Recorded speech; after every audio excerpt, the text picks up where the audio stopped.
Hello everyone, it's Christmas time and today I'm gonna show you how to make the best Greek dessert for Christmas. Melomakarona! Are you ready? Well, with all of the sugar do the job. Mix it. For the extra touch, we add a bit of cinnamon and a bit of soda.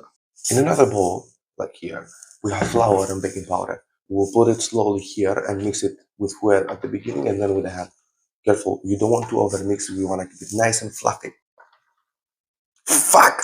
So, once you finish mixing, the mixture should look like this, so please wash your hands. Now we take small pieces from our dough. We shape them how we want and we put them nicely on a tray. We suggest to give like this. Once you finish with the tray, you take a fork and you create small holes. This they will absorb the syrup better. Now we take those beauties and put them in the oven for 20 minutes on 160 degrees.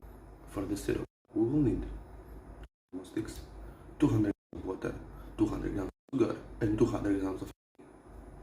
Once they are ready and hot, we put them on the cold syrup for 20 seconds each side and then we move them to the plate. Once they are out from the syrup, we spray them with some honey and some walnuts. You let them cool down for a few minutes and then you are ready to enjoy.